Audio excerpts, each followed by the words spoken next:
Actually मैं बताऊँ, शक्तिपात भी इस समय जो मार्केट में चल रहा है वो बहुत बड़ा मतलब फ्रॉड है। फ्रॉड।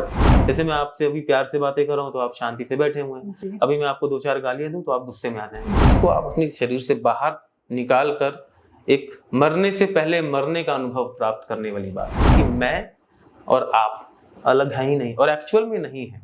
एग्जिस्ट करता है ब्लैक मैजिक। तो बिल्कुल एग्जिस्ट करता है। जितनी भी चीजें आज तक आपने सुनी है अपने कानों से, आपके अंदर कान में अगर गया है वो एग्जिस्ट करता है। थर्ड आई एक्टिवेशन की वजह से मिड ब्रेन एक्टिवेशन हो सकता है, पर mid brain activation is not third I activation. कुछ डेटा फीड है, उसको आप या तो चेंज करो या फिर उसको निकाल दो या कुछ नया उसमें डाल दो। कभी एक डॉक्टर मान लो है, कोई 1000 रुपए फीस ले रहा है, 2000 रुपए फीस ले रहा है, आपकी साइकोलॉजी बन जाती है कि ये डॉक्टर बहुत अच्छा हो।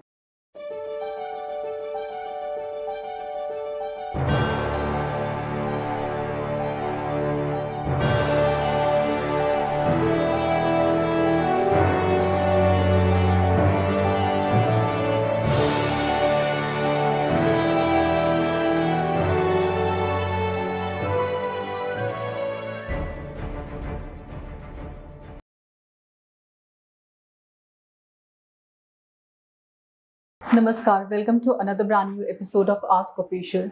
आज हमारे साथ हमारी टीम ने काफ़ी रिसर्च करके एक ऐसे व्यक्ति को लेकर आए हैं जिनके पास बहुत सारा एक्सपीरियंस है regarding mind reading, aura reading, water therapies की बात करें, स्लीप थेरेपीज़ की बात करें, एस्ट्रोलॉजी की बात करें, तो बहुत सारा ज्ञान इनके पास है क्योंकि इन्होंने बहुत सारा रिसर्च वर्क किया है काशी जाकर, ऋषिकेश जाकर, संतों के बीच रहकर।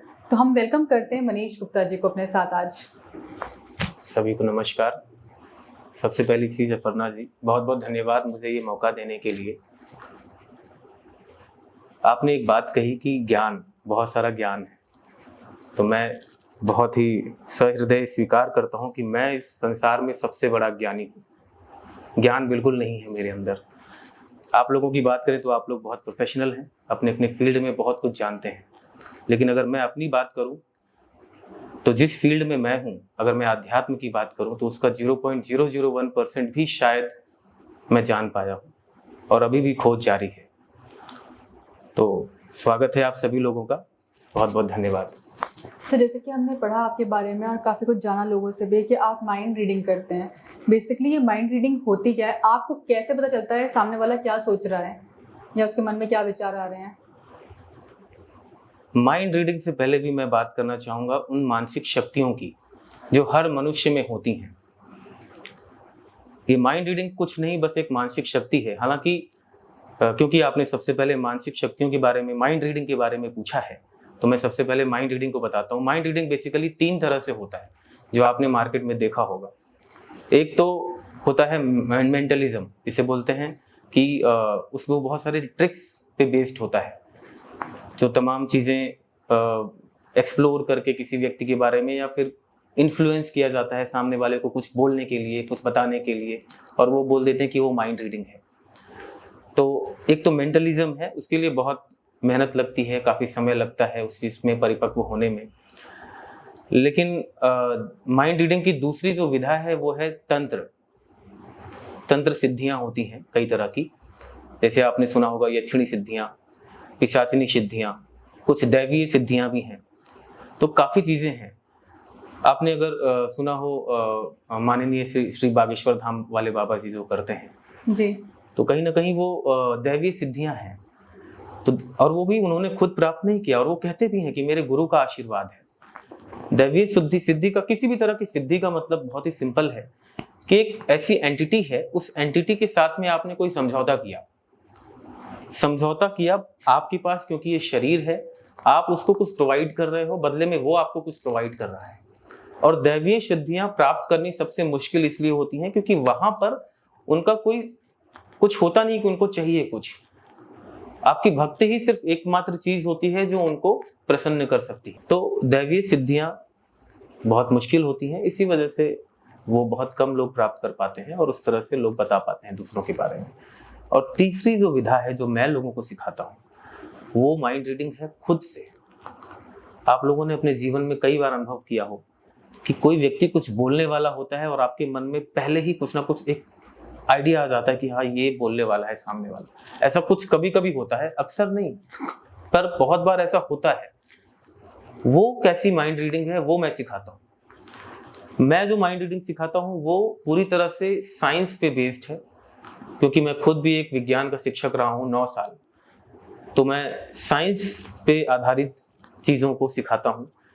एक व्यक्ति के माइंड की वाइब्रेशन दूसरे व्यक्ति की माइंड की वाइब्रेशन के साथ जब रेजोनेट करता है तो माइंड रीडिंग हो जाती है। तो ये किस लेवल पे होता है? मतलब रेजोनेशन एक कोई लेवल होता होगा जिसको हम अचीव करते होंगे, कि या तो हम अगर ऊपर वाइब्रेशन पे तो हमको अपनी वाइब्रेशन नीचे लानी पड़ती होगी उसी के हिसाब से सोचने के लिए। अगर माइंड रीडिंग करना है तो आपको, जैसे मान लीजिए एक व्यक्ति का माइंड जो है वो वाइब्रेट कर रहा जी। है, दिमाग वाइब्रेट कर रहा है एक पर्टिकुलर फ्रीक्वेंसी पे।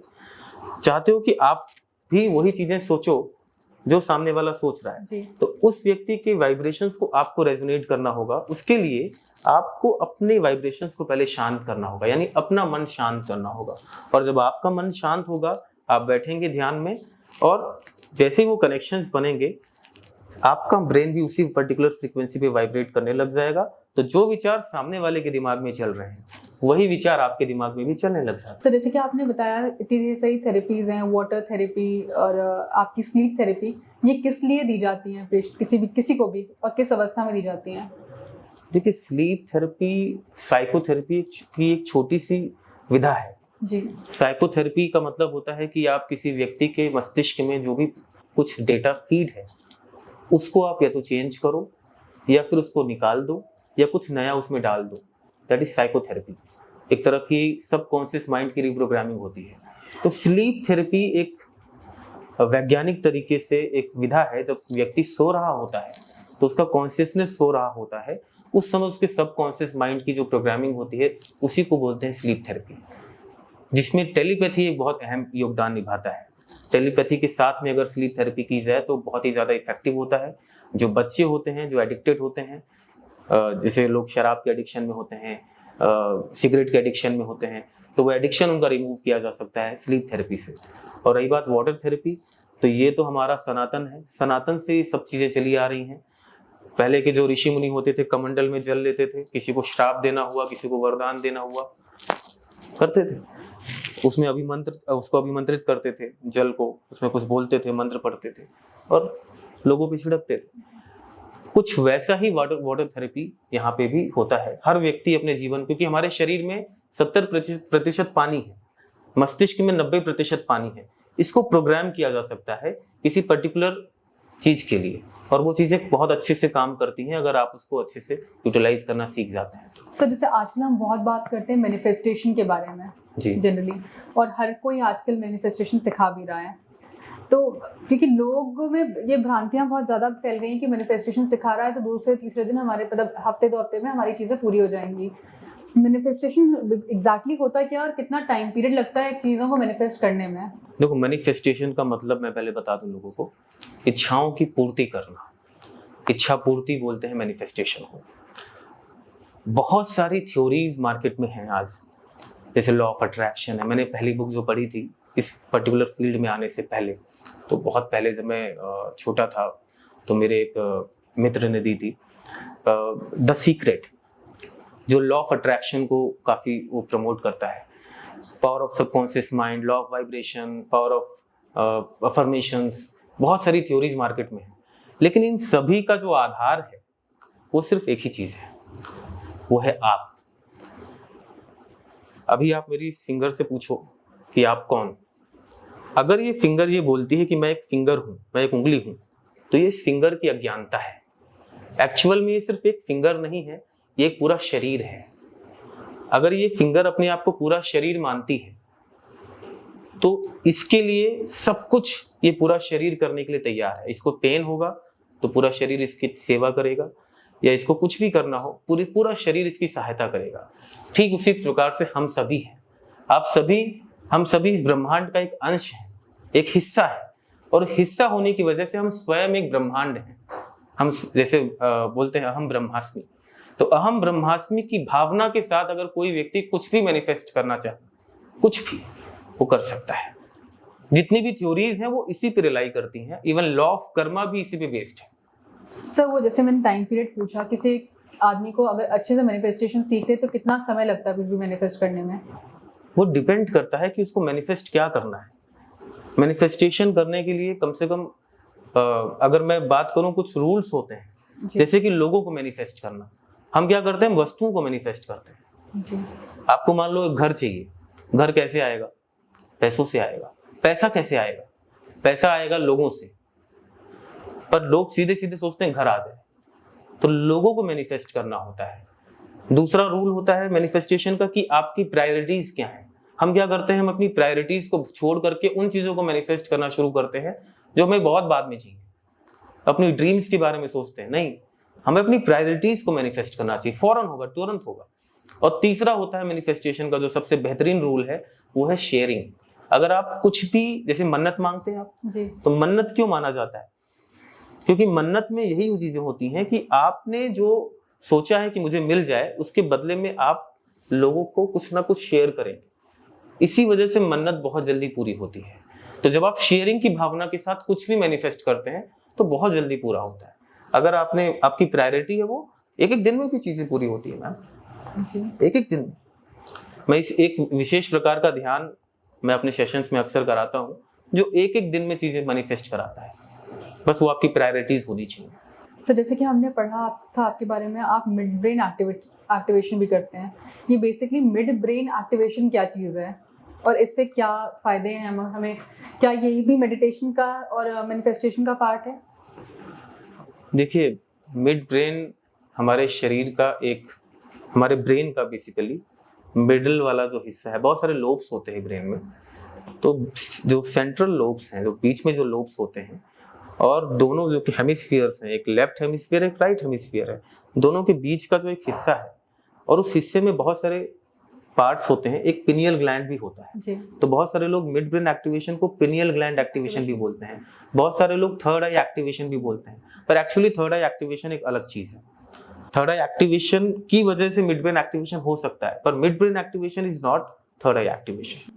तो पिनियल ग्लैंड बेसिकली बहुत सारे आपके ब्रेन की कैपेसिटी को इनहेंस करता है, प्लस बहुत सारे हार्मोन्स के सिक्रीट होने में मदद करता है। तो ब्रेन के उस हिस्से को अगर आप बहुत ज्यादा सेंसिटिव बना लेते हैं, तो लेफ्ट और राइट ब्रेन के बीच का जो कम्युनिकेशन चैनल है वो इनहेंस हो जाता है, इंटेंसिफाई हो जाता है, जिसकी वजह से जो एक लॉजिकल और क्रिएटिव माइंड के बीच में जो एक कम्युनिकेशन है वो बहुत ज्यादा बढ़ जाता है, और उस व्यक्ति का बोलते हैं कि मिड ब्रेन एक्टिवेशन हो गया। हालांकि ये जो मिड ब्रेन एक्टिवेशन है वो बहुत जल्दी हो जाता है बच्चों का, क्योंकि बच्चों का वो जो ब्रेज है वो मेंटेन रहता है, क्योंकि वो लॉजिकल बहुत कम सोचते हैं, क्रिएटिव बहुत ज्यादा होते हैं। तो बच्चों का बहुत आसानी से हो जाता है, लेकिन बड़े भी कर सकते हैं, कोई बड़ी बात नहीं। सो ये मिड ब्रेन एक्टिवेशन का आपने जो कंसेप्ट बताया, क्रिएटिव माइंड और लॉजिकल माइंड के बीच का कम्युनिकेशन बहुत स्ट्रांग हो जाता है जी। तो जितना स्ट्रांग होगा, क्या उतनी प्रॉब्लम्स होंगी, क्योंकि उतना ही डिफरेंसेस होंगे? किसी भी तरह की कोई प्रॉब्लम मिड ब्रेन एक्टिवेशन से नहीं होती है। जितना ज्यादा मिड ब्रेन एक्टिवेशन होगा, मतलब जितना ज्यादा ये इंटेंसिटी इसकी बढ़ेगी, इनहेंसमेंट्स बढ़ेंगे, उतना ही ज्यादा उसके अंदर बहुत सारी कैपेबिलिटीज बढ़ती हैं। जैसे कि ब्लाइंड फोल्ड होता है, जैसे कि क्वांटम स्पीड रीडिंग होता है, उसकी मेमोरी है, उसका फोकस है, उसका क्रिएटिव पार्ट है। वो लाइफ में ऐसे लोग बहुत ज्यादा सक्सेसफुल होते हैं अपने। तो ये अगर हम बच्चों को बहुत जल्दी सिखा दें, जैसे कि 5-6 साल पे, तो क्या पॉसिबल है? बच्चा थोड़ा समझदार हो और 16 साल तक के बच्चे तक सीख सकते हैं। लेकिन 16 साल का बच्चा वो जो थोड़ा सा जिसके अंदर बचपना हो, बहुत सारे कई बार क्या होता है, बच्चे बहुत जल्दी आजकल बहुत बड़े होने लग गए हैं, उनके अंदर बहुत बड़ी बड़ी बातें आने लग जाती हैं। ऐसा नहीं होना चाहिए। बच्चा अगर बहुत एक बच्चे की तरह है, 16 साल तक का भी बच्चा है, तो उसका मिड ब्रेन एक्टिवेशन बहुत आसानी से किया जा सकता है। जैसे हम सब बैठे हैं सर, क्या हमारा भी मिड ब्रेन एक्टिवेशन हो सकता है इस एज पे? बिल्कुल किया जा सकता है, लेकिन तरीका अलग होगा। बड़ों के मिड ब्रेन एक्टिवेशन से पहले उनका फिजिकल और मेंटल डिटॉक्सिफिकेशन किया जाना होता है। तो करीब 7 दिन लग जाते हैं उस चीज में कि फिजिकल और मेंटल डिटॉक्सिफाई किया जाए पहले। उसके लिए आपके खान पान का ध्यान रखा जाता है, वहाँ पे फ्रूट्स, जूसेस, सैलेड्स पे आपको रहना होता है, और फिर कुछ मेंटल जो टॉक्सिक्स होते हैं उसको निकाला जाता है डिटॉक्सिफिकेशन के जरिए। बहुत सारी चीजें होती हैं, हो जाता है, बड़ों का भी होता है, लेकिन समय ज्यादा लगता है और उस लेवल का नहीं हो पाता जिस लेवल का बच्चे कर पाते हैं। सर, जैसे कि हम थर्ड आई एक्टिवेशन की बात करते हैं, जब हमारे दिमाग में थर्ड आई आता है तो एक ही थॉट आता है कि आने वाला फ्यूचर इंसान देख सकता है जिसका थर्ड आई एक्टिवेटेड है, ऐसे कहते हैं जनरली लोग। तो ये थर्ड आई एक्टिवेशन का पूरा प्रोसेस क्या है और ये थर्ड आई एक्टिवेशन एग्जैक्टली है क्या, उससे क्या फायदे होते हैं हमारे जीवन में? ओके, एक्चुअली मैं कई बार मेरे पास फोन्स आते हैं लोगों के, लोग बोलते हैं सर थर्ड आई, मेरी थर्ड आई एक्टिवेट हो गई है और मुझे ये चीज़ दिखती है, वो चीज़ दिखती है, इस तरह की बहुत सारी बातें आती हैं। और मेरे पास भी लोग कहते हैं सर 2 दिन में थर्ड आई एक्टिवेट हो जाएगा क्या? एक्चुअली मैं 2 दिन का प्रोग्राम करता हूँ तो उसमें होता है, तो 2 दिन में हो जाएगा क्या? वो सोचते हैं, समझते हैं कि थर्ड आई होता क्या है। थर्ड आई बेसिकली आपके शरीर के 114 ऊर्जा केंद्रों में से एक है। देयर आर 140, मैं बोल सकता हूँ इंग्लिश? हाँ जी, हाँ जी। There are 114 energy centres in your body. उन 114 केंद्रों में से 7 ऊर्जा केंद्र थोड़े प्रमुख होते हैं, थोड़े बड़े होते हैं, जिनमें से एक ऊर्जा केंद्र आपके माथे के बीचों बीच थोड़ा अंदर की तरफ रहता है, उसको बोलते हैं आज्ञा चक्र, अजना चक्र या थर्ड आई चक्र। ठीक है, अब उस ऊर्जा केंद्र की ऊर्जा को यूटिलाइज कर पाना ही थर्ड आई एक्टिवेशन है। लोग 2 चीजों में कंफ्यूज रहते हैं अक्सर, एक होता है थर्ड आई ओपनिंग और एक होता है थर्ड आई एक्टिवेशन। ये दोनों ही चीजें पूरी तरह से अलग हैं। थर्ड आई ओपनिंग का मतलब होता है कि आपके पास मान लीजिए एक ऐसा घर है जिस घर में कोई दरवाजा ही नहीं है, कोई भी आए कोई भी जाए, वो थर्ड आई ओपनिंग है। और एक ऐसा घर जिसमें डोर तो है पर वो आपके कंट्रोल में है, आप जब चाहो उसको बंद कर सकते हो, जब चाहो तब उसको ओपन कर सकते हो, that is third I activation. तो थर्ड आई एक्टिवेशन का मतलब बहुत ही सिंपल है, इवन सारे चक्रास की बात में करूं बहुत सिंपल है कि आप अपने एनर्जी सेंटर्स की ऊर्जा का, एनर्जी का यूटिलाइज कर सकें, उसको अलग अलग साइकिक स्किल्स में इस्तेमाल कर सकें, that is third I activation. और दैट इज नॉट परमानेंट। आप किसी भी चीज की बात करें, चाहे कुंडलिनी एक्टिवेशन है, चाहे थर्ड आई एक्टिवेशन है, चाहे चक्र एक्टिवेशन है, परमानेंट कुछ भी नहीं होता है। आपको एक बार किया है तो उसको कंटिन्यूस करते रहना होता है। आप ये सोचो कि आज आपने कुंडलिनी जागरण कर ली, हमेशा के लोग मेरे पास आते हैं कि सर मेरी कुंडलिनी मैंने जागरण कर रखी है, होता ही नहीं उनका। क्यों नहीं होता? क्योंकि ये प्रोसेस है, ये करते रहना पड़ेगा आपको। ऐसा नहीं कि एक दिन कर लिया तो हो गया, वो करते रहना पड़ेगा आपको, हमेशा करते रहना पड़ेगा। सर जैसे कि मैंने काफ़ी दिनों तक मेडिटेशन किया है, तो एक टाइम पीरियड पे ऐसा होता है कि जब आपकी बॉडी थोड़ा वाइब्रेट करने लग जाती है और थोड़ा तेज स्पीड में वाइब्रेट करती है, वो क्या स्टेज होती है इंसान की? बॉडी वाइब्रेट करती है, ये तो बहुत ही बेसिक सा स्टेज है जी। आपकी एनर्जी जब आपकी बॉडी में से निकलती है, जैसे मैं आपको, अगर कभी कुंभक किया है आपने? नहीं।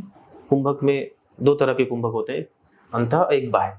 तो जब आप कुंभक करते हैं ना, तो थोड़ी देर बाद आपकी बॉडी पूरी वाइब्रेट करने लग जाती है। तो जब आपके शरीर की ऊर्जा एक्चुअल में रिलीज होती है जी, तो ये वाइब्रेशंस बहुत ही स्वाभाविक है, होता है। वो सारे चक्रों की वाइब्रेशंस होती हैं। वो हाँ, आपके एनर्जी सेंटर्स अपनी एनर्जी रिलीज करते हैं, उनकी वाइब्रेशंस महसूस आपको हो सकती है। तो इस प्रोसेस को इंसान को रेगुलर रोज करना चाहिए? हाँ, करना चाहिए बिल्कुल। मेडिटेशन तो हर व्यक्ति को करना चाहिए। मेरा उद्देश्य ही यही है कि हर व्यक्ति के जीवन में मेडिटेशन को लेकर आऊं। अब मेडिटेशन से हमारे जीवन में क्या फ़ायदे होते हैं सर? अगर जैसे कई लोग होते हैं, इतना हमारा जो आज का अगर देखें समाज है, तो बहुत सारे लोग बहुत सारी चीज़ों में बिजी हैं। सबसे ज़्यादा बिजी तो इंसान ये है कि घर पे पैसा कैसे लाए, खाए कैसे, कमाए कैसे, इसी में बिजी है। तो क्या उस स्टेज में हमारा मेडिटेशन कहाँ पे फिट हो सकता है सर?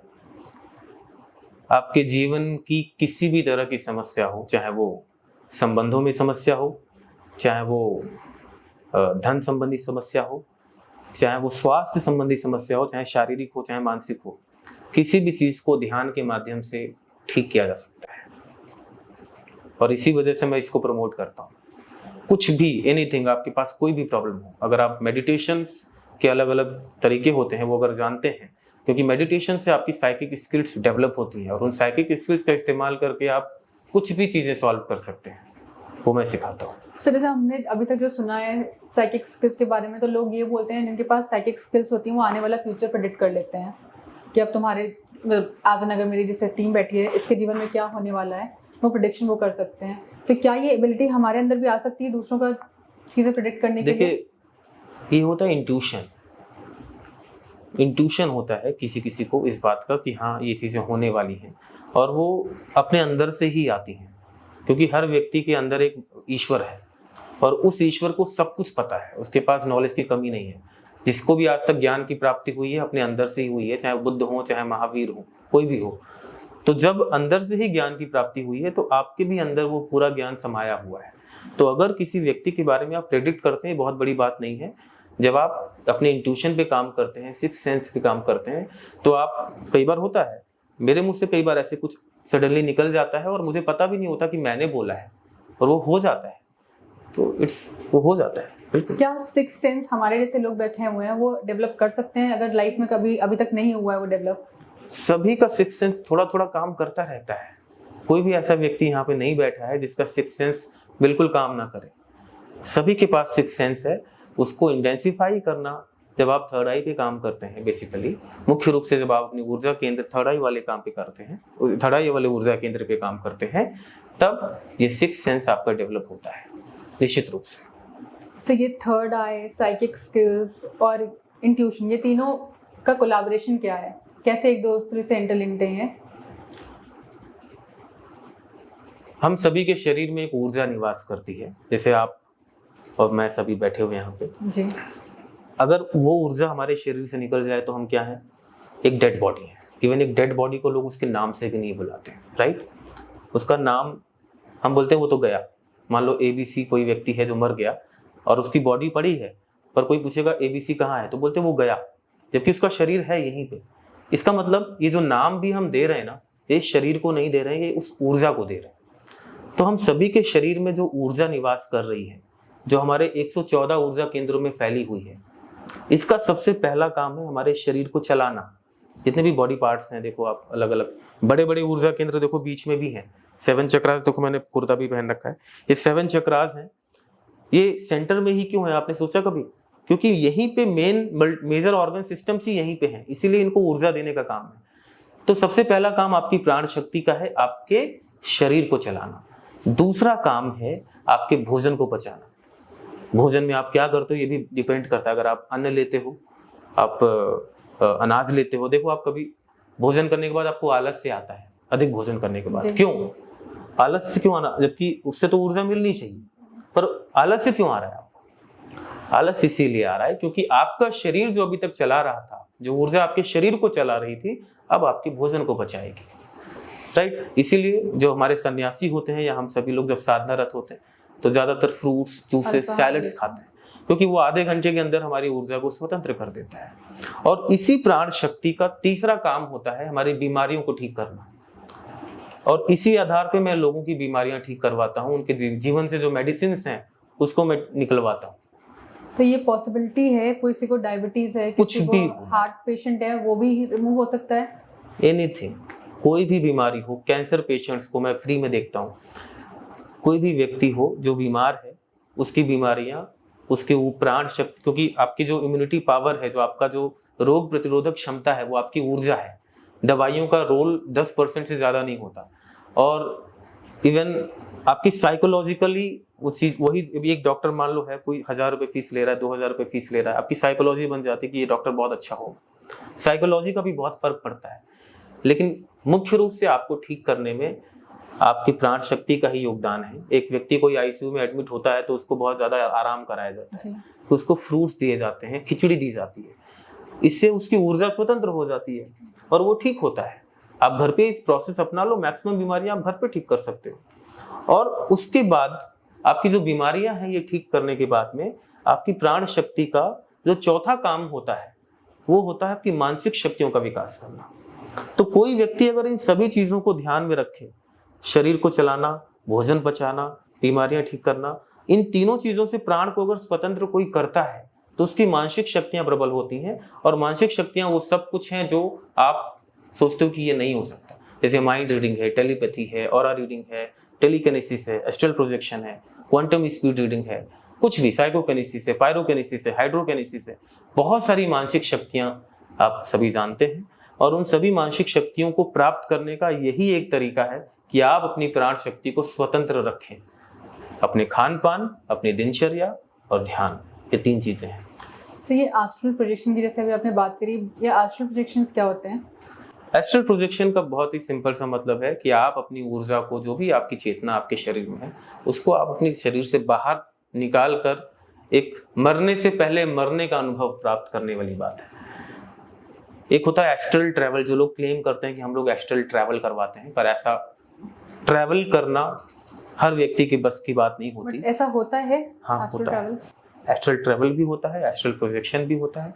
इनिशियली एस्ट्रल प्रोजेक्शन ही हो जाए, क्योंकि एक व्यक्ति जो अपने शरीर से बाहर अपने आप को देख रहा है वो बहुत डर जाता है, तो वही हो जाए बहुत बड़ी बात है। होता वो है। किस स्टेज पे होता है? या तो इंसान को इतना सात्विक अपना जीवन शैली अपनानी पड़ती है, मन से, तन से, हर तरह से। हाँ, आप अपनी ऊर्जा को स्वतंत्र करना शुरू कर दीजिए, अपनी दिनचर्या का, अपने खान पान का ध्यान देना शुरू करो, थोड़ा मेडिटेशंस करना शुरू करो। आपको एस्ट्रल प्रोजेक्शन खुद से भी महसूस होने लग जाएगा। कभी कभी रात में आपके साथ हो सकता है, आपके सोते समय आपको महसूस हो सकता है कि आप अपने शरीर से बाहर हैं। That is also astral projection. हाँ, इंटेंशनली भी इस चीज़ को कराया जा सकता है, जो एक पर्टिकुलर कोई व्यक्ति जो दे रहा हो इस चीज़ का ज्ञान, आपको शिक्षा दे रहा हो, मैं भी सिखाता हूँ, तो कर सकते हैं। सर, आपके पास कोई ऐसा केस माइंड रीडिंग का, या आपने जैसे कैंसर पेशेंट्स को बचाया, तो इस तरह का कोई केस आप हमसे डिस्कस करेंगे? माइंड रीडिंग का एक केस मैं डिस्कस करना चाहूँगा। ये सालों पहले की बात है, 2022 की बात है, अप्रैल 2022 की बात है। मेरे पास एक फ़ोन आता है बनारस से। बनारस मेरा बहुत प्रिय शहर है। तो एक लेडी का फ़ोन आया मेरे पास कि सर मेरे हस्बैंड मिसिंग है। तो उन्होंने बोला गुरुजी, तो मैं एक्चुअली गुरु तो हूँ नहीं, मैं आप लोगों से ही बोलता हूँ, मैं कोई गुरु नहीं हूँ। तो उन्होंने बोला गुरुजी मेरे हस्बैंड मिसिंग है, और वो रोने लगी। उनके छोटे छोटे 3 बच्चे थे। तो मैं सोचूं कि मैं क्या करूं, क्योंकि मैं इस तरह का कुछ करता तो हूं नहीं, कोई बहुत शक्तिशाली इंसान तो मैं हूं नहीं। तो मैंने उनको बोला कि ऐसा करो कि आप मेरे सेशन करो, क्योंकि मुझे पता था कि मानसिक रूप से शांति तो मेरे सेशन में लोगों को मिल ही जाती है। तो मैंने उनको ऑनलाइन सेशन कराया था, फ्री ऑफ कॉस्ट। उस सेशन में वो आई, उन्होंने चीज़ें की। जब माइंड रीडिंग वाली बातें हुई तो उन्होंने माइंड रीडिंग, मैंने उनसे बोला कि आप ऐसे कर सकती हैं कि आप अपने हस्बैंड के साथ कनेक्शंस कर सकती हैं और देखें कि इस समय वो उनके मन में क्या चल रहा है। तो शुरुआत में तो इनिशियली उनको येलो कलर की दीवारें दिखी थी, लेकिन बाद में फिर उन्होंने मुझे शाम को मुझे फ़ोन किया कि सर मुझे ना कहीं पे गंगा दिखा हुआ है, हाथ से लिखा हुआ गंगा जी। तो मैंने उनसे बोला कि हाथ से लिखा हुआ गंगा, तो आप बनारस में है, देखो जा करके। तो बोली वैसे तो सर मैं रोज जाती हूँ बनारस, मतलब घाट पे रोज जा करके देखती हूँ, तो मैं फिर भी जाती हूँ। फिर मैंने उनको रिकमेंड किया कि आप हरिद्वार जाके देखो। उन्होंने बोला मैं हरिद्वार भी जा चुकी हूँ, लेकिन मैं फिर से जाऊंगी, क्योंकि मुझे पूरा विश्वास है, मुझे गंगा लिखा हुआ दिखा है जी। फिर मेरे इंट्यूशन में आया, मेरे अंदर से आया कि ऋषिकेश। मैंने उनसे बोला कि आप ना पहले ऋषिकेश जाओ। तो जब ऋषिकेश गई तो वहाँ तीसरे दिन उनके हस्बैंड उनको मिल गए थे, और एक आश्रम में थे जिस आश्रम की दीवारें भी येलो थी। तो ये एक माइंड रीडिंग का काफी मुझे अभी भी बहुत रोमांचित करता है कि मैं ऐसा मैं ईश्वर ने मुझे निमित्त बनाया कि मैं इस तरह से माध्यम बना किसी के मिलने का, तो उसके लिए बहुत बहुत धन्यवाद। और सर, जैसे कि हम बात करते हैं हिप्नोसिस के बारे में, और हमने बहुत सारा टीवी में भी देख रखा है कि हिप्नोसिस ऐसे होता है कि सामने हाथ रखा और इंसान हिलने लग जाता है, जो बोला वो करने लग जाता है। तो ये हिप्नोसिस की कौन सी स्टेज होती है जिसमें इंसान सारी बातें मान लेता है आपकी?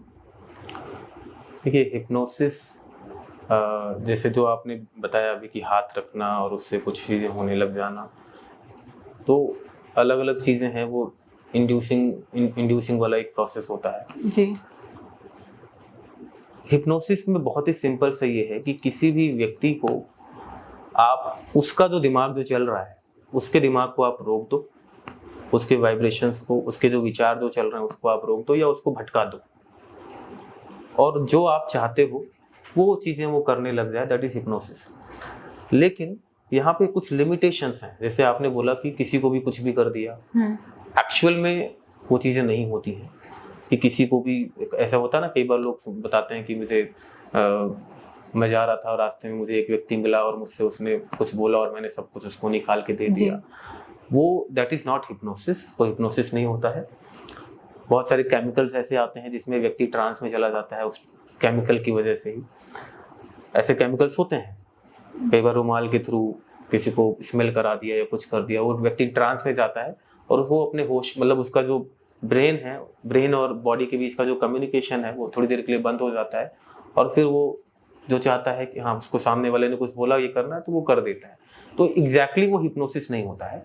हिप्नोसिस एक बहुत बेहतरीन साइंस है हिप्नोसिस, जिससे किसी भी व्यक्ति के दिमाग में कुछ चीज़ें डाली जा सकती हैं, उसके माइंड को रिप्रोग्राम किया जा सकता है, उसके एडिक्शंस को रिमूव किया जा सकता है, और उससे कुछ ऐसी चीज़ें कराई जा सकती है जो उसने कभी सोची ही ना हो, जो कभी करता ही ना हो। ठीक है, तो वो हिप्नोसिस में होता है। बाकी हिप्नोसिस बहुत ही अच्छी विधा है, इसका मिसयूज करना बहुत बार मतलब अजीब लगता है कि ऐसा कुछ होता भी होगा, क्योंकि जब तक आप अलाउ नहीं करेंगे आपको कोई हिप्नोटाइज नहीं कर सकता।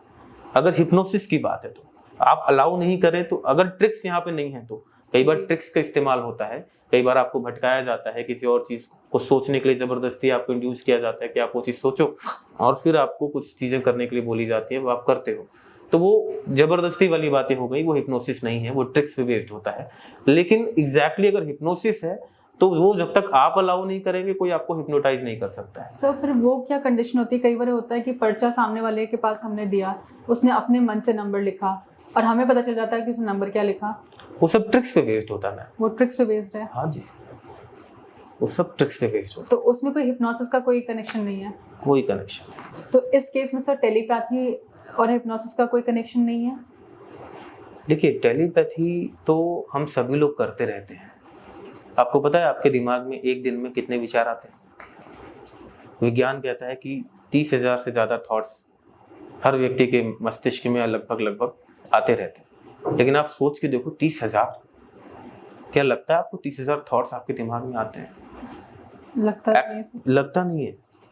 क्यों? क्योंकि मैक्सिमम थॉट्स टेलीपैथिकली हमारे दिमाग तक ट्रेवल करते हैं, और जिन चीज़ों को हम नहीं पहचानते हमारा माइंड उन चीज़ों को ऑटोमेटिक इग्नोर करता है। जैसे आप रास्ते में जा रहे हो, बहुत सारे लोगों को आप देखते रहते हैं, बट आपको अभी इतनी दूर ट्रैवल करके आया, मैं किसी का भी फोटो दिखाऊंगा, इसको रास्ते में देखा था क्या, आप नहीं पहचान पाओगे, भले ही आपने उसको देखा था, क्योंकि माइंड इसने ऑटोमेटिकली उन चीज़ों को इग्नोर कर दिया जिसको नहीं जानता। राइट? तो टेलीपैथिकली आपके दिमाग में 70% थॉट्स टेलीपैथी से आते ही आते हैं, लेकिन आपका माइंड ऑटोमेटिकली उन चीज़ों को इग्नोर करता है। और ऐसा अक्सर लोगों के साथ होता है कि आप जैसे किसी को याद कर रहे हो, थोड़ी देर बाद उसका फोन आ जाता है। ऐसा होता है ना? और हर व्यक्ति के साथ में होता है। ये भी नहीं बोल सकते कि इत्तेफाक है, इत्तेफाक तो नहीं है। तो एक्चुअल में वो कम्युनिकेशन माइंड से हो जाता है, ऑटोमेटिकली हो जाता है, जिसमें टेलीपैथी हो जाती है। लेकिन ये कैसे होता है सर? एक इंसान कहीं दूर बैठा होता है और आप अपने शहर में हो, वो दूसरे शहर में, वो कॉल कर दे, उसके बारे में सोचो बस। वो कनेक्शंस, एक मन का एक स्टेट होता है, माइंड का एक स्टेट होता है, जिसे बोलते हैं collective conscious state. Collective consciousness का मतलब होता है कि मैं और आप अलग है ही नहीं, और एक्चुअल में नहीं है। आपके अंदर जो एनर्जी है, मेरे अंदर भी वही एनर्जी है, कुछ अलग थोड़ी ना है। इसी बात को जब हम मान लेते हैं, अभी तो हम शब्दों में समझ रहे हैं, शब्दों में तो जानते हैं, लेकिन मानना अलग बात होती है। जब हम ये बात मान लेते हैं ना, तो उसके साथ हमारी टेलीपैथी होती रहती है। जैसे एक माँ अपने बच्चे को के साथ टेलीपैथी करती है, बच्चा कितनी भी दूर हो, माँ को अपने बच्चे का आभास होता है। राइट? एक अच्छे फ्रेंड्स जो होते हैं उनको एक दूसरे का भी आभास होता है। हस्बैंड वाइफ के बीच में इस तरह के कनेक्शंस होते हैं, उनके बीच में टेलीपैथी होती रहती है। कई बार आपने देखा होगा, कोई मित्र आपका साथ में है, वो कुछ बोलने वाला है, उसके पहले आप वो बोल देते हो, या आप सोचते हो यार मैं तो ये बोलने वाला था, या कोई आप किसी के बारे में बातें करते हो, वो व्यक्ति खुद आ जाता है और आपको लगता है कि अरे देखो नाम लिया, शैतान हाजिर। भाई कोई शैतान नहीं है, यही टेलीपैथी है। तो टेलीपैथी होती है, और इसको इंटेंशनली करना ध्यान के माध्यम से पॉसिबल है, किया जाता है। सर जैसे कि मैं और भी रिसर्च कर रही थी आपके बारे में, हमारी टीम रिसर्च कर रही थी, तो हमने देखा ब्लैक मैजिक रिमूवल भी आप करते हैं। तो क्या ब्लैक मैजिक एग्जैक्टली एग्जिस्ट करता है? बहुत सारे लोग बोलते हैं अगर आप व्हाइट लाइट में बिलीव करते हो तो ब्लैक जैसा कुछ है ही नहीं। देखो मैजिक तो होता है जी, राइट?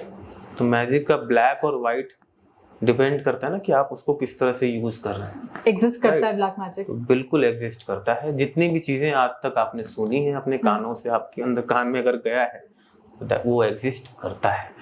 ब्लैक मैजिक भी होता है, लेकिन मैक्सिमम केसेस में जो मेरे पास आते हैं, मैक्सिमम केसेस साइकोलॉजिकल होते हैं, वो ब्लैक मैजिक के होते ही नहीं है। सर कोई ऐसा केस ब्लैक मैजिक का जो आपके पास आया हो और जो आपको भी आज तक याद हो? बहुत सारे केसेस आते रहते हैं, और मैंने जैसे बताया कि मैक्सिमम केसेस साइकोलॉजी के होते हैं, साइकोलॉजिकल होते हैं जी। लेकिन उन केसेस में भी मैं उनको बता नहीं सकता हूँ कि आपको साइकोलॉजिकल इश्यूज है। तो कई बार मुझे साइकोलॉजिकल इश्यूज को भी रिजॉल्व करने के लिए कुछ तामझाम करना पड़ता है, उस तरह की का माहौल बनाना पड़ता है कि आपके साथ ये चीजें की, क्योंकि निकलेगा ही नहीं वैसे। दिमाग में वही है कि मुझ पे ब्लैक मैजिक किया गया है, तो वो चीजें वैसी होती हैं। ऐसा एक केस मेरे पास है, तो हुआ था अभी लास्ट 2 महीने पहले की बात है, मुंबई में हुआ था। तो एक लेडी आई, मैं उनका नाम नहीं बता सकता, तो उन्होंने बताया कि उनको ये सब चीज़ें फील होती हैं, उनको एनर्जी फील होती है, उनको रात में कोई उनके साथ कुछ गलत करने की कोशिश करता है, ऐसा उन्होंने बताया। पिछले कई सालों से उनके साथ चीज़ें चल रही थी, वो फॉरेन में रह के आई थी। तो वहाँ एक्चुअली उनको फॉरेन में कहीं कोई मिला था, उनको कोई ऐसा आध्यात्मिक व्यक्ति जो उनको कुछ साधना करवा रहा था अपने लेवल पे, और बाद में वो छोड़ के चली आई। तो जब छोड़ के चली आई तो फिर उनके साथ वो चीज़ें होने लगी। वो बाद में वो कम्युनिकेट करने की कोशिश करता कि नहीं मुझे वापस आओ, तुम मेरे पास आओ और वो चीज़ें करो। तो उस तरह का केस था। तो उसको फिर जो भी प्रक्रियाएं हैं उसके माध्यम से उसको निकाला गया। वो फिलहाल ठीक है, शी इज वेरी वेल, वो फाइन, कोई दिक्कत नहीं है। लेकिन मैक्सिमम केसेस में, फिर भी बोलूँ, मैक्सिमम केसेस में जो ब्लैक मैजिक है वो होता ही नहीं, दिमाग में होता है। साइकोलॉजिकल इश्यूज होते हैं और उसको उस तरह से निकालना हमारी मजबूरी होती है, क्योंकि वो अगर मैं डायरेक्टली उनको बोल दूं कि ये साइकोलॉजिकल इशू है तो वो मानेंगे ही नहीं और वो निकलेगा भी नहीं। ऐसे एक केस होता है सिजोफ्रेनिया का, आपने सुना होगा। तो सिजोफ्रेनिया में क्या होता है, व्यक्ति को कानों में कुछ सुनाई देता है, उसको कोई कमांड देता है, उसको लगता है कि कोई उसको हर समय देख रहा है, वॉच कर रहा है, भगवान समझने लग जाता है अपने आप को ही। और हाँ, बहुत सारे इश्यूज होते हैं। तो सिजोफ्रेनिया के पेशेंट को तो हम बता भी नहीं सकते कि आपको सिजोफ्रेनिया है। उसको लगता है कि उसके साथ टेलीपैथी की जा रही है, उसका माइंड रीड किया जा रहा है, उसका माइंड कंट्रोल किया जा रहा है। तो हम उसको बोलते हैं हाँ ऐसा सच में हो रहा है, और सच में हो रहा है ऐसा बता करके फिर हम क्या करते हैं, धीरे धीरे उसके साथ कुछ चीजें कराना शुरू करते हैं, जिससे उसका ब्रेन अपना जो पावर है वो रिगेन करता है और उसके साथ वो चीजें होनी बंद हो जाती हैं, वो भी ठीक होती है। सर हम बहुत ज़्यादा सुनते हैं आजकल ऑरा रीडिंग, और लोग कई सारे सिखाते भी कि अपना ऑरा को कैसे क्लीन करना है यूट्यूब पे, और इनफैक्ट अगर इंस्टाग्राम पे बात करें तो बहुत सारी रील्स बनी हैं कि कैसे अपने ऑरा को क्लीन करें। कई लोग तो बोलते हैं काट भी है इसका, कि अपने हाथ को यूं कर लिया, इधर कर लिया और ऐसे ऐसे कर लिया, अपना ऑरा सेव कर लिया। तो क्या इस तरह की ऑरा हीलिंग होती क्या, ऑरा रीडिंग क्या होती है, और सेव कैसे कर सकते हैं अपने ऑरा को? क्या यही तरीका है जो रील्स बन रही हैं सेव करने का? देखिए मैं बहुत ज़्यादा रील्स वगैरह तो देखता नहीं हूँ, लेकिन हाँ मतलब मैंने देखा है कई बार लोग इस तरह की चीज़ें बताते हैं। देखिए ऑरा का मतलब होता है आभा मंडल। आभा मंडल का मतलब आपके शरीर से प्रकाश निकलता है, और हर व्यक्ति के शरीर से निकलता है। जिसकी ऊर्जा जितनी ज़्यादा स्वतंत्र होगी उसके शरीर से उतना ही ज़्यादा प्रकाश निकलेगा। बहुत सिंपल सी बात है, क्योंकि इस संसार में जितनी भी वस्तुएं हैं ऊर्जा से ही बनी हुई हैं, ये हम विज्ञान भी यही कहता है। और हम सभी एक अलग तरीके की ऊर्जा हमारे अंदर है, तो वो अपनी प्रकाश को बिखेरता है। आपने देखा होगा देवी देवताओं की फोटो को भी उसमें निकालते, रेज ऑफ लाइट ऐसे निकलती है, वो भी आभा मंडल ही है, ऑरा ही है। तो हर व्यक्ति के शरीर से प्रकाश निकलता है, किसी के कम किसी के ज्यादा। मैंने बताया कि जिसके शरीर में ऊर्जा की स्वतंत्रता जितनी ज्यादा होती है उसका आभा मंडल उतना ही ज्यादा अच्छा होता है। अब इस ऑरा को में अलग अलग रंग भी होते हैं, इस ऑरा में अलग अलग रंग भी होते हैं, कलर्स भी होते हैं, क्योंकि आपके जो 7 चक्रास हैं वो अपने अलग अलग कलर्स को रेडिएट करते हैं। मान लीजिए आपके रूट चक्रा में सबसे ज्यादा एनर्जी है तो आपके ऑरा में रेड कलर आता है। आपके थर्ड आई चक्रा में सबसे ज्यादा एनर्जी है तो आपके ऑरा में डार्क ब्लू कलर आपको दिखाई देगा। आपको नहीं, जिनको ऑरा रीडिंग करना आता है, जो मैं एक्चुअली सिखाता हूँ, अपनी आंखों से ही आप किसी का भी ऑरा देख सकते हैं, तो दिखता है, वो सीखने के बाद आपको दिखेगा। तो इस ऑरा से एग्जैक्टली पता क्या चलता है, रेड ब्लू या वाइट लाइट अगर दिख रही है? अलग अलग कलर्स का अलग अलग मीनिंग होता है। मान लीजिए किसी के ऑरा में रेड कलर है तो रेड इज फॉर रूट चक्रा, मतलब उसके रूट चक्रा में एक ऐसे समझे कि 7 कलर के बल्ब हैं, उस 7 कलर्स के बल्ब अगर एक ही इंटेंसिटी के साथ जल रहे हैं तो व्हाइट कलर की लाइट प्रोड्यूस होगी। लेकिन अगर रेड कलर की लाइट ज्यादा इंटेंसिफाइड है तो जो ओवरऑल जो आउटकम होगा वो रेड कलर होगा। तो इसी तरह से अगर आपके रूट चक्रा में एनर्जी सबसे ज्यादा है तो आपके ऑरा में रेड कलर का भी रिफ्लेक्शन होगा। And root chakra is responsible for the physical health. Physically आप बहुत अच्छे होंगे, बहुत फिट होंगे, लेकिन साथ के साथ ऐसा व्यक्ति जिसके ऑरा में परमानेंट रेड कलर होता है ऐसा व्यक्ति क्रोधी स्वभाव का होता है, झूठ बोलना पसंद करता है, सेक्सुअल भावनाएं उसके अंदर ज़्यादा आती है क्योंकि रूट चक्र है वो। रूट चक्र आपकी सेक्सुअल ऑर्गन्स को एनर्जी प्रोवाइड करता है। तो इसको हम खराब बोलते हैं और जो वाइट होता है उसको अच्छा बोलते हैं कि ऑरा खराब है? नहीं, हर व्यक्ति के शरीर में वाइट कलर तो होगा ही होगा। अलग अलग कलर्स, व्हाइट के साथ में अलग अलग कलर्स का भी कॉम्बिनेशन होता है जी। अगर किसी के ऑरा में ब्लू या ब्लू की कैटेगरी का कलर है, दैट मीन्स ऐसा व्यक्ति स्पिरिचुअल होता है, उसकी एनर्जी ऊपर की तरफ ज्यादा रहती है, जिसकी एनर्जी नीचे की तरफ रहती है। जैसे सैक्रल्स के बाद उसके बाद में रूट चक्र के बाद में सैक्रल चक्र होता है, जिसका कलर ऑरेंज कलर होता है, मेंटल हेल्थ के लिए होता है ऐसे व्यक्ति का। अगर किसी का मेंटल हेल्थ अच्छा है या मेंटली अगर कोई वीक है, किसी को एंजाइटी या डिप्रेशन है, दैट मीन्स उसका सैक्रल चक्र डिस्टर्ब है। उसके सैक्रल चक्र को हील कराओ, ऑटोमेटिकली उसकी एंजाइटी और उसका डिप्रेशन निकल जाएगा बाहर। ऐसे अलग अलग कलर्स होते हैं चक्रास में। अच्छा हाँ, आजकल एक टेक्नोलॉजी इंडिया में बहुत ज्यादा लोग यूज कर रहे हैं, किरलियन फोटोग्राफी का। जी। तो किरलियन फोटोग्राफी बहुत बड़े स्तर पे, इंडिया में बहुत बड़े स्तर पे फ्रॉड चल रहा है। मैं आप लोगों को पहले ही बता देता हूँ, मैक्सिमम जगह पे ये फ्रॉड इसलिए चल पा रहा है क्योंकि आपको नहीं पता कि ऑरा दिखता कैसा है। अब किसी व्यक्ति ने आपकी ऑरा की फोटोग्राफी की और आपको दे दिया, अब आपको क्या पता कि वो सही है गलत है क्या है, आपने ले लिया, हाँ ठीक है। एक जापानीज टेक्नोलॉजी है किरलियन फोटोग्राफी, लेकिन एक्चुअल में लोग ऐसा कम ही हो रहा है। और अगर आपको खुद अपनी आंखों से ऑरा दिखे तो वो ज्यादा रिलायबल है, वो ज्यादा उस पर आप बिलीव कर सकते हैं। सर अभी जैसे हम एक एग्जांपल लेते हैं, हमारे साथ ये अंतरिक्ष जी हमारी टीम में, इनका ऑरा आपको कैसा दिख रहा है? अंतरिक्ष जी का ऑरा इस समय ग्रीन कलर का है। ग्रीन कलर का है जी। And green is for heart chakra. और हार्ट चक्रा क्या करता है, आपके इमोशन, ह्यूमैनिटी को बेसिकली रिप्रेजेंट करता है। जिनका ऑरा ग्रीन कलर का होगा, ऐसे लोग बहुत ज्यादा ह्यूमैनिटी की तरफ रहते हैं। किसी भी तरह कोई भी व्यक्ति हो, चाहे वो एनिमल हो, चाहे प्लांट्स हो, चाहे कुछ हो, उनकी फीलिंग्स को समझना, प्लस उनके अंदर इमोशंस ज्यादा होते हैं। ठीक है, इनका बात करें सर तो मुझे एक मिनट,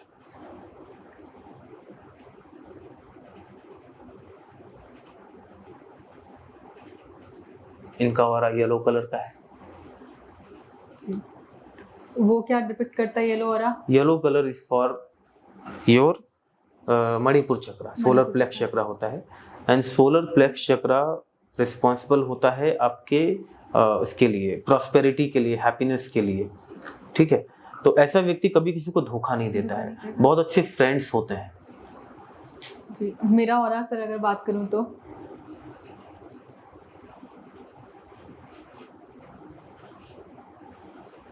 आपका ऑरा इस समय ब्लूइश है, लेकिन सेकेंडरी ऑरा एक और कलर जो दिख रहा है वो एक ऑरेंज का लेयर भी दिख रहा है। इसका तो क्या ब्लू भी है और ऑरेंज भी है। इसका क्या मतलब हुआ सर?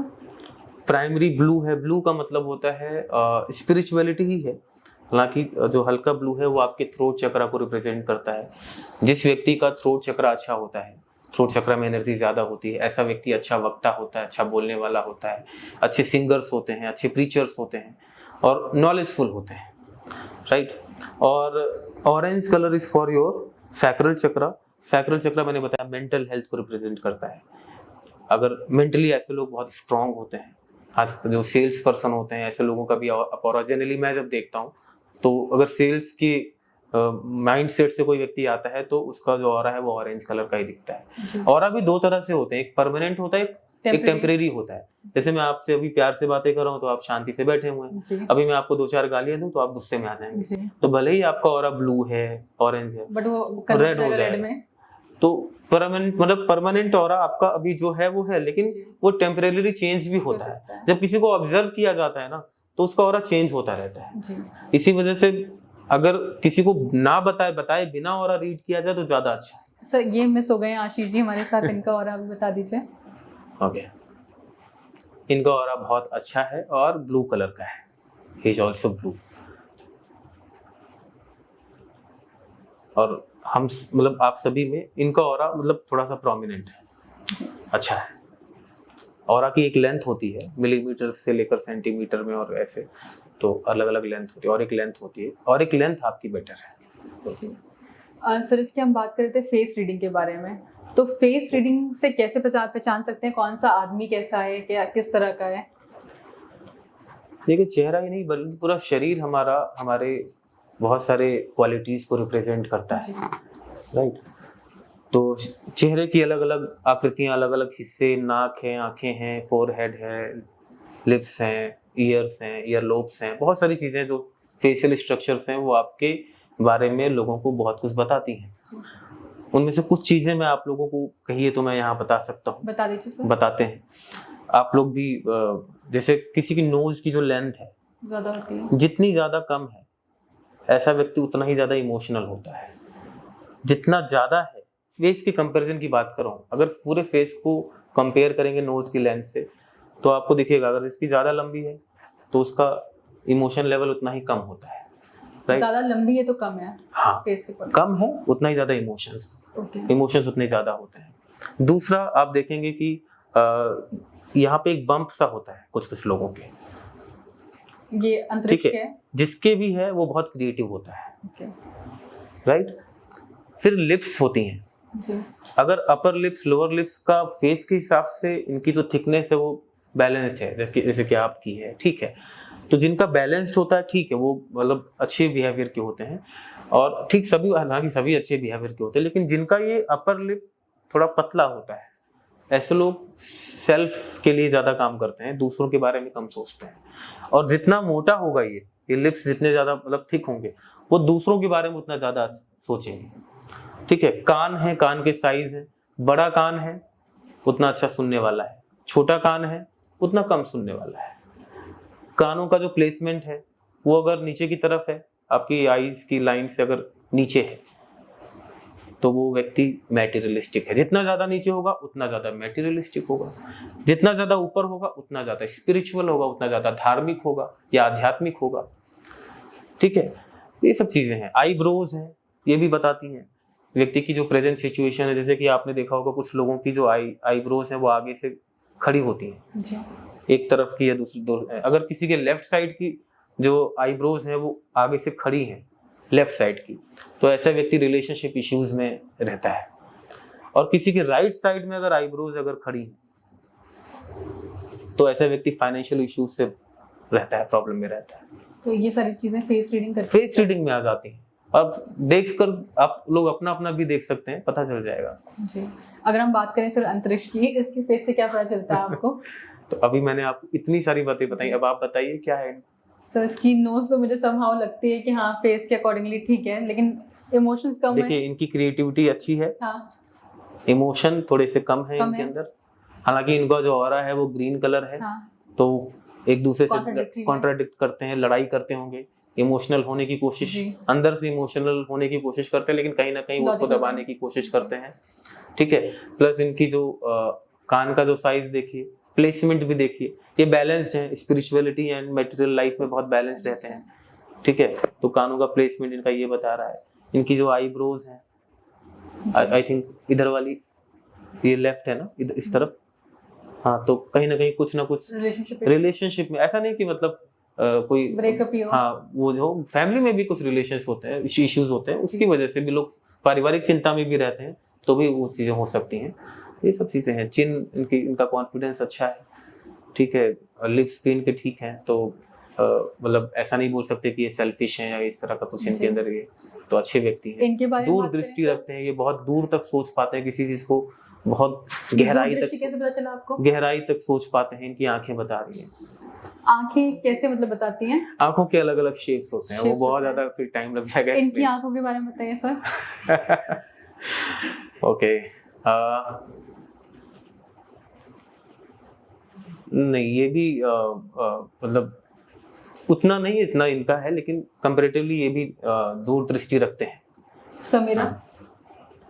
आप नहीं, आप ऊपर ऊपर सोचते हैं, बहुत ज्यादा डीप तक नहीं सोच पाती हैं चीजों को लेकर। ऊपर ऊपर सोचना मतलब अभी तक का?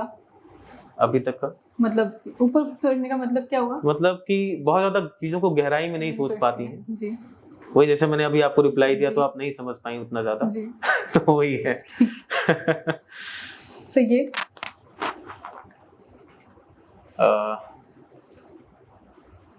इनके विचार बहुत ज्यादा चलते हैं, बहुत ज़्यादा थॉटफुल रहते हैं, बहुत ज़्यादा विचार इनको परेशान भी शायद करते हों, ठीक है। और ऐसा नहीं कि वो हाँ, ये स्पिरिचुअल व्यक्ति हैं, आध्यात्मिक व्यक्ति हैं ये, ठीक है। या तो धार्मिक होंगे या आध्यात्मिक होंगे, इनमें से कुछ तो होगा।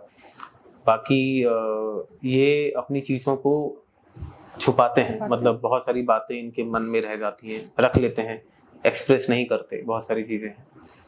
तो ये सब चीज़ें अभी इतना ही। Sir thank you so much, आज आपने हमारा इतना मार्गदर्शन किया चीज़ों को लेकर, जो बहुत सारी भ्रांतियां थी उनको भी क्लियर किया आपने, लाइक हिप्नोसिस को लेकर। वो सबको यही लगता था कि हाथ पे रखा और हिप्नोसिस हो गया। एक्चुअली मैंने ये भी सुना है ना, यहाँ पे लोग शक्तिपात करते हैं। जी जी जी। एक्चुअली मैं बताऊँ, शक्तिपात भी इस समय जो मार्केट में चल रहा है वो बहुत बड़ा, मतलब फ्रॉड है। फ्रॉड मैं नहीं बोलूंगा, लेकिन लोगों की साइकोलॉजी से खेलना है।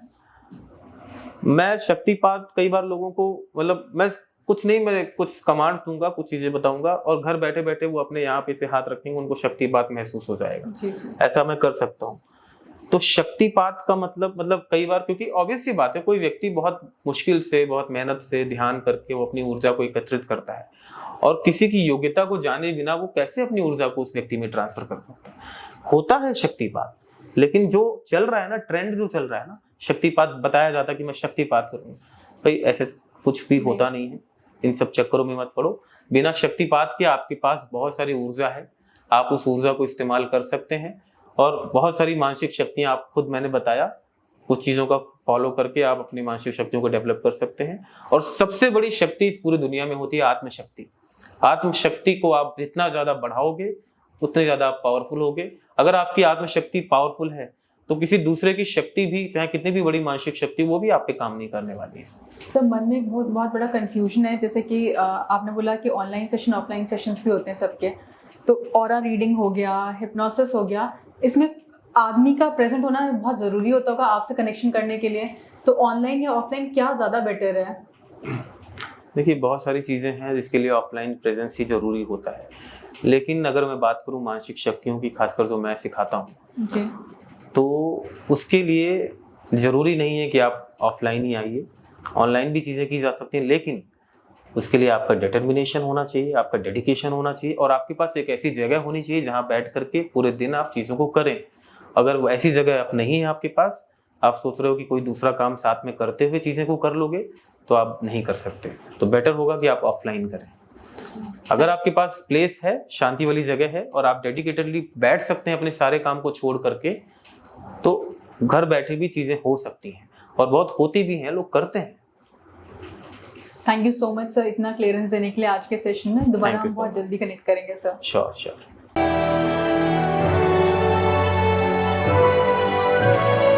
ASKofficials.com